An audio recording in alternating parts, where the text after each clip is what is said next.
Hello, everyone. Thank you for coming to tonight's event. And I'm Ruby Yang, and James Longley, and Thomas Lennon. Tom and I worked together for, over a decade. And I was an editor on Becoming American, the film that he produced, and that's how we met. And also then we also co-founded the Shanghai Media Project and did public service announcement and 3 films, a short documentary in China. And Tom, of course, have done many things before, before we worked together. I'm sure you already read his bio on the internet. And James, actually, we met in 2007 when our films got nominated in 2007 for Iraqi film. And our short film, Blood of Yingzhou District, was nominated that year. So, and we're really pleased to have, the award-winning directors here, and they came all the way from the U.S. And please give them a warm welcome.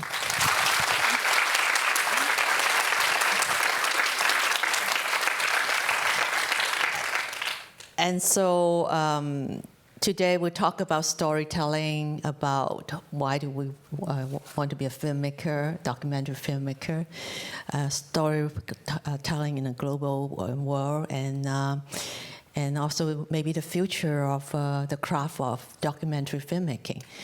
So I'll ask Tom first. Why do you still doing what you're doing as a documentary filmmaker?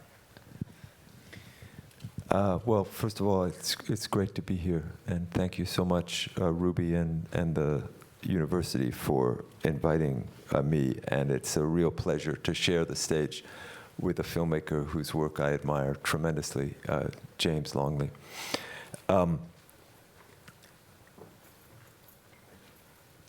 It's interesting.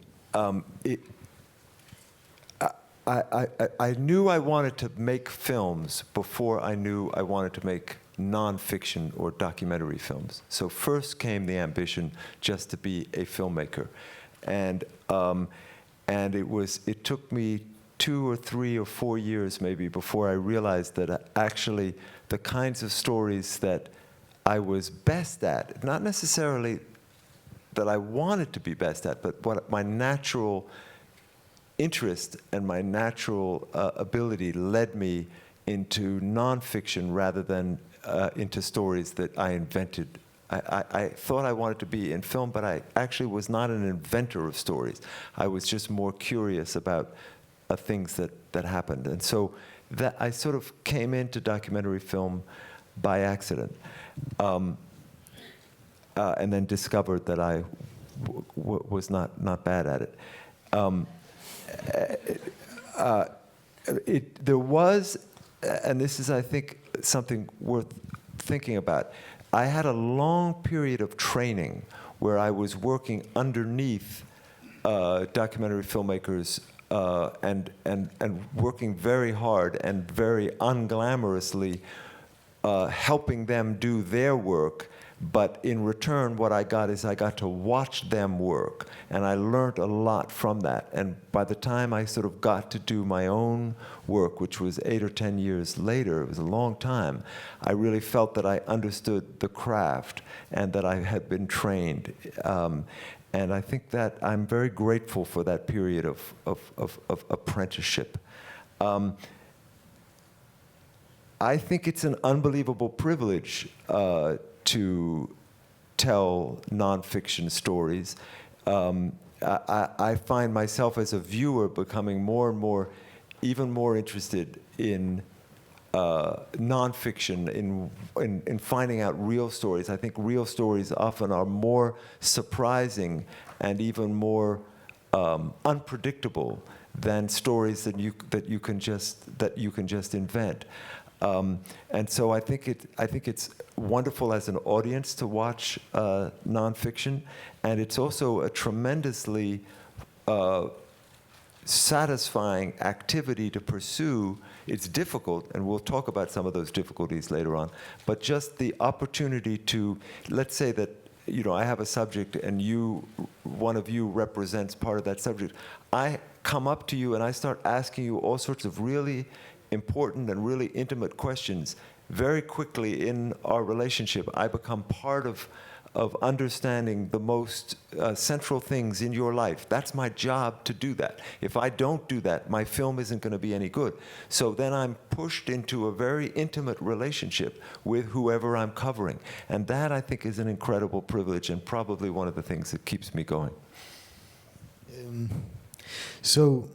Also, I just want to say thanks to Ruby and to the whole program for so much hospitality in the last week. It's been really amazing. This is my first time in Hong Kong, and it's nice to be here. I got into documentary also like Tom. I was just interested in films. I grew up on an island. My parents are, academics. We didn't have a TV.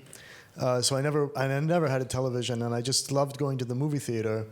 This is my escape, is this kind of air-conditioned movie theater on this island, and I could go anywhere there. And I really loved movies, and all through college I worked in the film archives in these universities where I went, and I used to sleep in the archive, and they would lock the library, and I would be there with my bowl, my noodles, and they didn't know you were there? No, they would. Wow. The guards would come and check the door, Wow. It's so I just love the movies, and particularly fiction film, and so what I discovered though that was to be a filmmaker. It's not so easy if you want to go out and make an epic movie. As your first movie, you kind of can't do it. Unless you're born rich and you have all these connections, and a movie is a fiction movie involves hundreds of people, and so I found out that making a documentary, it's something you can do. You can just decide to do it and go do it. And the technology that allows you to do that has been just getting better and better and better throughout my adulthood. To the point now where really anybody, practically without even trying, with their mobile phone, just take it out of your pocket and make a movie. It's really possible to do it. And I actually started to discover the real reason to make documentaries probably after I started to do it, not before. It's you make a film and you're excited that you're making a film and it looks beautiful and it's about something, but the real reason for making a documentary and not switching over and just starting to make fiction films and leave the whole documentary genre behind, that's something that I came to, I think, only more recently, which really is that film in general, not only documentary, but film allows you to transport a viewer. And what does that mean? It means that you can open up some experience to them that they're never otherwise going to have. And it's actually important, because that's how we learn about the world that's beyond what we have in our everyday lives. What we can experience and what you see on TV, which is always limited by by the vagaries of the way media works. The only way you're going to get a long, deep look into something on the movie screen, which is the most powerful medium that we have today as human beings developed, really. And we're, of course, we're playing around with new things like virtual reality, but it hasn't really arrived yet. Still, film is the thing.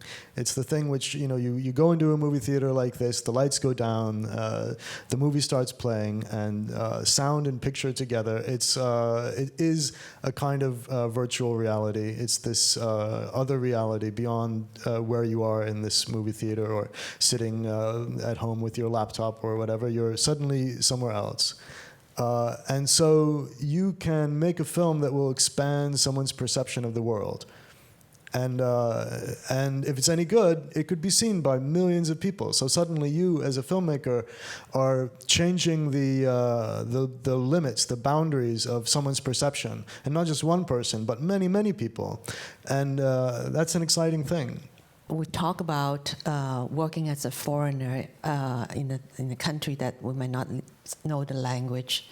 And Tom's case, we worked together in China for period of time, and we're just talking about you flew into China 7 times or 8 times a year. Well, can you talk about that experience? So here's a question.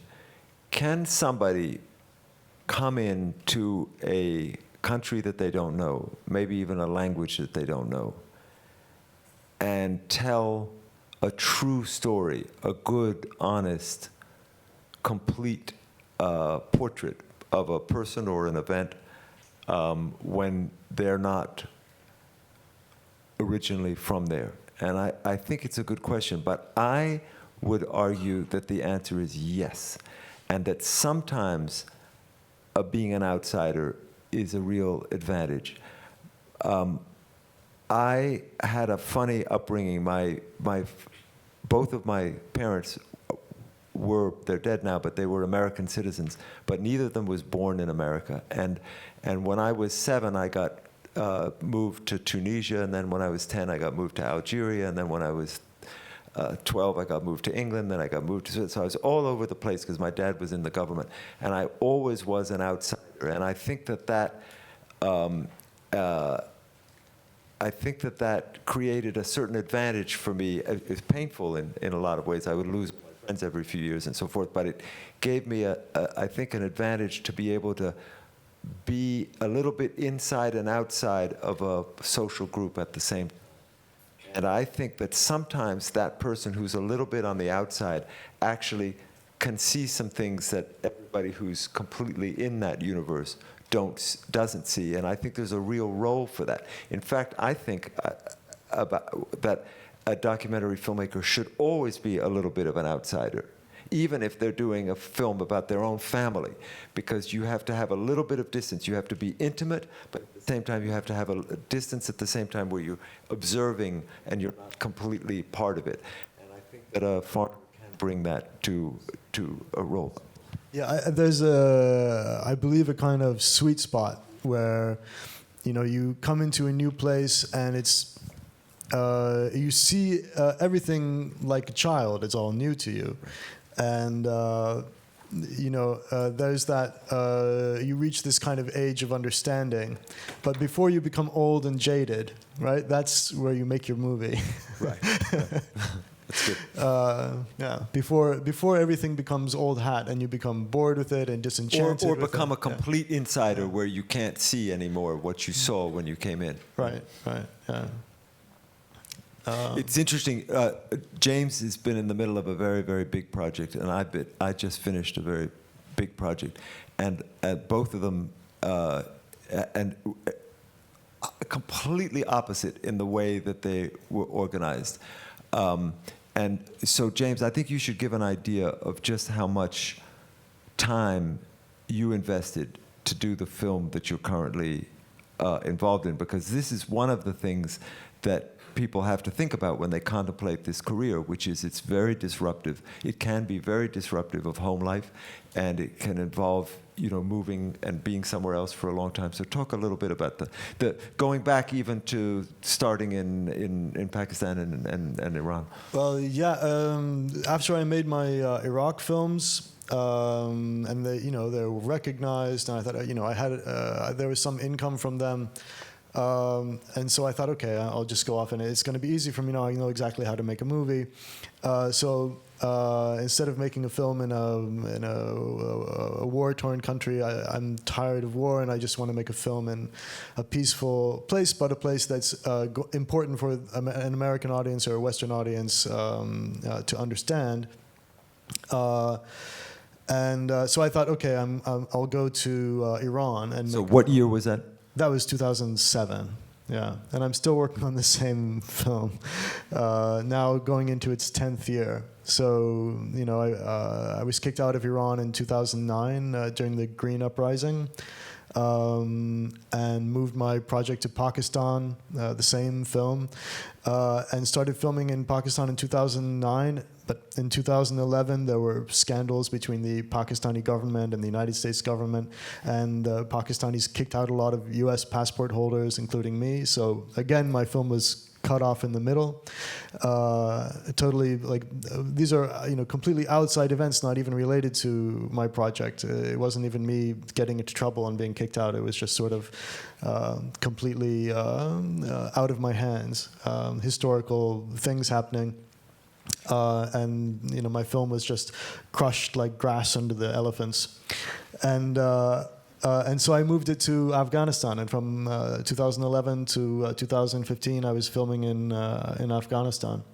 The same project that I started, a younger and more innocent man, in 2007. So, and now I'm still working on the edit. So it's almost it's going to be at least a 10-year project. Not by choice, not by design, but just because. You know, that's the kind of thing that can happen. You know, on the bright side, I'm a witness to history. I know the world better now than I did before, and that's you know, that's kind of the silver lining of this. Like, even if you set off to make a film and you never finish it, at least you were doing something and you were interacting with the world in a way which, if you worked in an office building or something like, you probably never would. It gives you, filmmaking, for me, it's you know, it gives you this excuse to go out and talk to people and really know the world. I mean, I'm an introvert, I'm a shy person. It's terrifying to sit under the lights and be stared at by an audience. But what's so great is, as a documentary filmmaker, you get pushed. You have to go talk to the person, because otherwise your film isn't going to be any good. And so I'm also actually sort of tend to be a little bit reticent or shy, and that just pushes me out into the world, and I love that part of it. And I love the fact that, as I said, you're then involved in the most important things in the people's lives that you're around. You know, you're not sitting there talking about what the weather is like. You're talking about the things that really matter to them. It's really a privilege. But then you addressing as an outsider, how you're being pushed in the world, is there like a way to get people's trust, and how do you do it? I mean, I think there are many aspiring young filmmakers here probably want to know how, is there a process or is there a way to do this work? Can I talk a little bit about the issue of trust, because it's really a huge subject in documentary film. And ethics. Because if, in a funny way, if your film is unsuccessful, it doesn't really matter. But if your film is successful, then suddenly the person's story that you've told is now going out to lots and lots of people. And you're approaching them and you're saying, I want to film you. Will you allow me to film you? And what happens at that point then is a very complicated exchange, human exchange, where you trust me to have a camera around you, and you, I mean, the subject is often, you know, it's different. Like, James is working with very young kids that may not be so aware of it, but if you're an adult, you're aware of that camera around you, and on the one hand, it's sort of inhibiting. You know, it's a little bit weird to have somebody around with a camera, but it's also, and this is very important, it's also flattering. And so the subject often then starts to become, to tell you more and to share more, because in a way they're excited about this outsider who's come into their life and is asking them all of these questions. And so you then get entrusted with very, very, very delicate information. And then there's a key turning point, I think, which is, I've been doing this film about you, it doesn't matter, and and I have this very delicate information about you, your life, your family, your feelings, your sexuality, whatever those things are. I'm now the repository of those things. And I also, in that process, chances are good that I've become your friend, because I know so much about you now, right? And we've spent time together and we've become friends. And now comes a moment where I have to start editing the film. And at that point, you don't realize it, but I've started caring about something else more than about your friendship. And that is, I want to make a good film that people want to watch. And so my priority is no longer to protect you. My priority is to tell the most dramatic and exciting and powerful story I can. And so there's a feeling, I won't use the word betrayal, but there is a feeling of where I have taken your intimacy and now I'm going and doing something a little bit different with it. And that is a very delicate and difficult moment, both for the subject and for the filmmaker. And am I going to be worthy of that trust? Or am I going to betray that trust? And are you going to be glad that you shared that information with me, or are you going to be sad? And that's a very complicated thing for documentary filmmakers and for their subjects. Actually, this is where we're gonna diverge. Good. Because I think anyway, in my case, making a film about someone in the Gaza Strip or in Iraq or in Afghanistan, oftentimes it really is a question of life or death, or is their family safe? And when those are the stakes, you can't really. You always have to be. I always try to put the subject. You first. Remain on the side of the subject. I've gone there because I'm on the side of the subject, and I don't switch that position.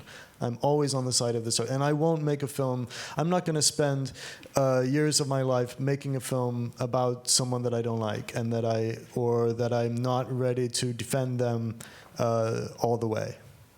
When we work in China, we have different sets of concern too. It's with shooting children with HIV/AIDS, and we have to negotiate with the guardians, and actually, we're pressured by the government to show our footage. So, so as an outsider working in a country, you just faced with different sets of challenges. So. And plus, at the end of the film, you want to, of course, make best film.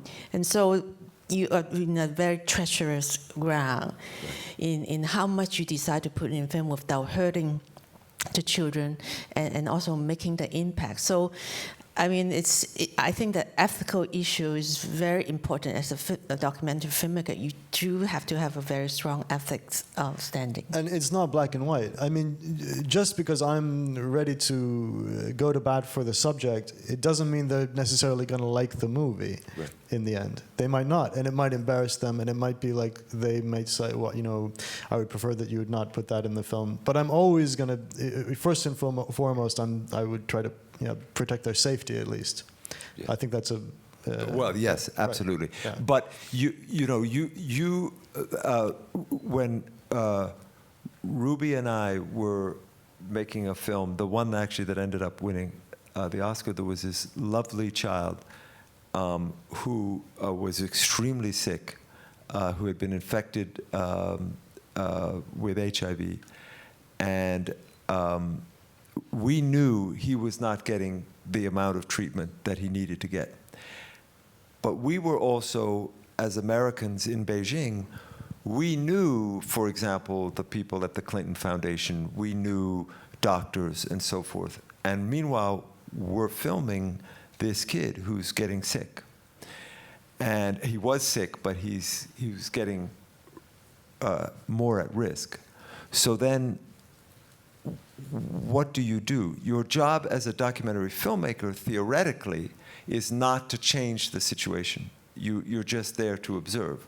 But now this child is getting sicker and sicker. And we were really agonizing about what to do and trying to figure out how sick he was. And then luckily, the decision was taken away from us because a doctor moved in and heard about the case and started treating him. And we just went like, whew, because we didn't want to make that decision. We didn't want to change the story, but we also didn't want to stand by and let a child get sicker and sicker. It was very difficult for a month or so, and then it resolved itself without us doing anything. So, you know, those are very difficult decisions, but they're also, you know, I think all of us on this stage feel that it's an honor to be part of people's lives in that way, that that's a real privilege to deal with these issues.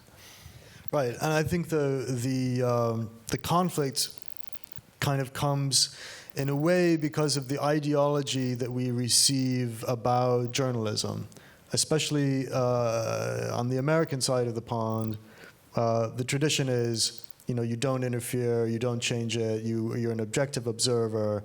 You know, you never give your own opinion. This is the idea of American journalism, right? That it's somehow objective. Whereas I think the British have a kind of more nuanced tradition, where they're pretty clear about the reality that they have an opinion and so on. But the inevitable truth is that, like you say, we are involved in their lives, and you, just by being there with the camera, you've changed the situation. And you can't pretend that you're somehow invisible, not really there, that the camera means you don't exist now, and you're just an observer without actually being present. And which means that sometimes you're called upon to intervene just by your own conscience, just because that's what you do as a human being in the situation. You know, and I think those rules, how many of the people here are studying journalism or want to be journalists? Right. And I think what we've seen everywhere, presumably in Hong Kong as well, certainly in Europe and in the United States, in the last 5 or 10 years, the internet and the blogging professions and so forth have changed people's ideas of journalism. And there's no longer that presumption that if you're a journalist, you're sort of an anonymous, a kind of perfectly neutral, you know, I think that the internet culture sort of destroyed that. But I was raised in a classical broadcast journalist environment where I wasn't even allowed to give money to political candidates. I was not, you know, I was actually prohibited from doing that. I was supposed to be completely neutral. But, you know, I realized I didn't care. That I didn't care. I didn't want to pretend that I had become friends with this guy. I loved this guy. I didn't want him to lose his job. He really needed that job. And I wanted him to get it back. And I didn't care. Yeah. And that was I noticed that was a big shift for me. Yeah, I mean, you know, the truth is you can't be completely neutral. We're just not. You can pretend that you are, but we're really not. And all the news that you see, all the newspapers, all the TV, they all have their own point of view. They all have their own influence, their own agendas, and you just can't get away from it. You know, it's dishonest to say there were these neutral people who aren't involved.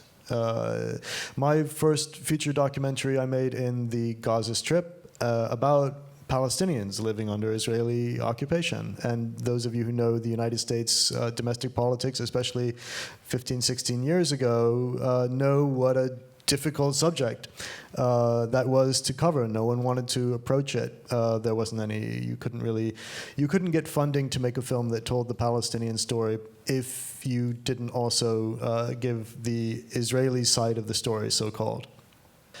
And so, and this was the main complaint when I would show this film, and I showed this film all over the United States in theaters and universities and did Q&As like this. And the main thing was, well, you've shown the Palestinians, but what about the Israeli point of view? And, you know, where are the Israelis? We want them to have equal time. And, you know, the thought that kept on going on in my mind was, well, what if this is like apartheid South Africa? And I've gone off to make a film about, you know, the ANC and the liberation movement in South Africa. Am I morally bound or journalistically bound to give equal time to and equal weight to the argument of the apartheid government. Am I? Do I have to? Did people do that when they made films about apartheid South Africa? I don't know that it's a clear analogy, but you can make your own analogy. The truth is that we have opinions about things. Maybe we're wrong in the eyes of someone else, but we can't escape it. We have ideas. And sometimes you've just got to go out there and discover what your opinion really is. And very often, a documentary is an argument. Very often, a documentary is taking a point and saying, I believe in this, it's this, and then this, and then this, and then this. And it's almost, at times, it's not all true of all documentaries. It's not even necessarily true of the best documentary. But sometimes it's more like a lawyer where you're arguing one side and you're arguing with great force. And that, too, can be a very useful contribution. In other words, I think there's a recognition now that there are many different ways to contribute to human understanding. And sometimes it's by showing both sides of an issue, and sometimes it's by just really very energetically arguing a neglected position, and not necessarily arguing it explicitly, but by virtue of what you give screen time to. You're supporting one argument, and that may be also a way to advance understanding. So I think that the world has changed a lot in the last 10 or 15 years. And the thing to remember is you're not the only person making a film. Correct. There are other people out there, and they all have their own points of view. And just because you haven't covered everything, just because you haven't said everything, you haven't given everyone in the world a chance to have their say, it doesn't mean that Right. that it's the end of the story. And I think that raises like rule number one in documentary film, which is if you try to do everything, you do nothing. What you want to do is pick one world, or whether it's one argument or one microcosm. We as filmmakers, we often talk about a microcosm. Can I find this one student at Hong Kong University whose dilemma perfectly exemplifies the larger dilemma of being 23 in Hong Kong, right? So by that, but by doing it really intimately, and focusing on that one thing, I illuminate a broader thing. If I try to go, well, on the one, you try to do a lot of things, you do nothing. Well, talking about working with young people, James, you work with very young kids, and so why did you do that? Well, the truth is that all my films have, so far, have both adults and children, but everyone says, oh, you work with young kids. And the reason is because nobody remembers the adults, right? You just don't you remember the kids. I don't know, we're biologically programmed to do that. We pay more attention, they need help, the adults, they're kind of on their own. You also photograph young people very beautifully. Thanks. Right. But like in the film I'm making now, it's about a school, and like half the characters are teachers and the other half are students. I know that the audience is really only going to remember the kids, but I mean that's one thing. But the real reason is, in my case, because I'm making films about subject matter which is going to be pretty foreign probably to most of the audience. Although in the case of Afghanistan, there's a diaspora of millions of Afghans living outside, and I'm sure there'll be a large part of the audience of the movie. But still, you're expecting an audience to come in to a new world, a world that they have been conditioned to fear, probably. In the case of the United States, looking at films about the Middle East, everyone just thinks it's full of violence and that it's quite dangerous, and how can you even be there? How can you even live for 2 years in Iraq, or Pakistan or something? I mean, won't you just get kidnapped right off the street? And so one way to give people a more realistic picture of these countries automatically is by telling a story from a child point of view, because suddenly it's if there are kids around, we all know it's safe in a way. We know we can be there. There are kids there. How dangerous could it possibly be? And is that was a conscious calculation on your part as you set out to make I think the film? it's kind of a discovery that I've made as I've gone along. Just it's something that I've figured out. It's a very pure profession in the sense you're just going out there and telling the truth. But, it's also very strategic, which is there's a lot of competition for what people are going to watch. I don't just mean financial. I mean that there's a lot of choices that you have to watch. And so how can I, the filmmaker, pull you into my world? And sometimes that's very calculated, and there's nothing wrong with that. In fact, that is part of your job, is to be strategic about how you can involve this audience in that. And I didn't know, James, you were thinking about that, but I find it very interesting because it's a strategy. There are so many different ways of making films with iPhone, with the new DSLR cameras and 4K. We were talking about earlier. I mean, we should think about the future of documentary. And what do you think, Tom? Well, the first rule of economics, and it's important as you think about your careers, is that when supply goes up, prices go down. And that is a reality. I'm earning less money than I did 10 years ago, even though I've had a lot of success during that time. And that's generally, I think, true. And it's very, very simple. If you can buy a camera for $2,000, or actually you can buy a camera for like $800 that can take unbelievably beautiful images. And if you can buy an editing system for, $300 or something. So very, very many people can make films, and very many people are making films. So there's a lot of filmmaking going on. So the price that a broadcaster or a Netflix or a streamer or whatever is going to pay is going down because they have choices. They have so many choices. And so the economics, I think, are hard, and I don't see that changing anytime very soon, because I think there's only going to be more and more work getting done as people. Somebody told me an amazing fact, and I don't know if it's true, but they told me that if you think of all the photographs that have been taken in the whole history of photography, as many photographs have been taken since 2011 or 2012 as from 1835 or whenever photography was invented up to 2011, 2012, about that many pictures, the same amount have been taken in the last 5 years or so. So with this huge flow of material, the professional, the person who's relying on this to make a living, is under a lot of pressure, and we have to be realistic about that. Yeah, that's one thing. That's one way of looking at it. Another way of looking at it is maybe like if we can think about what's happened with Hollywood filmmaking in the studios, where in the 90s, for example, or 80s and 90s, 70s, there was a lot of independent filmmaking going on, and there are all these smaller films that can be shown in movie theaters and make back their money, and then suddenly it's become these huge mammoth blockbuster movies where it's a kind of tentpole film, and that's just like Avatar or whatever, and it's going to show everywhere.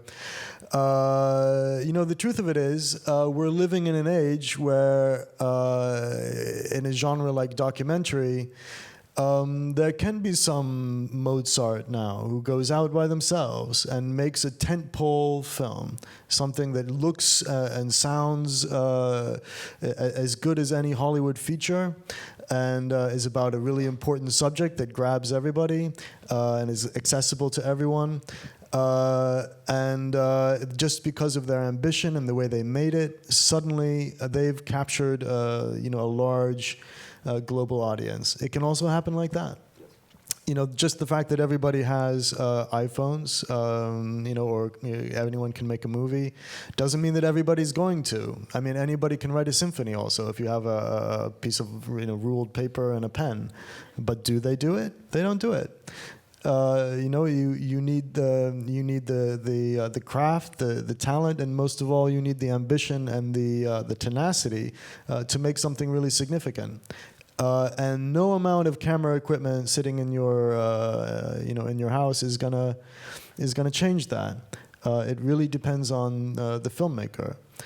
Still, even with all of this technology, and yes, there's this sea of home movies on YouTube and Facebook, but what is really going to draw people's attention now in this new media landscape? What is going to be the big successful film? Is it going to be something that was created in a boardroom of some large media corporation by a bunch of suits, or is it going to be someone who really comes up with an original idea? So that's another way of looking at the possible future, which is maybe more optimistic, but also demands more, I guess, intrinsically from the filmmaker.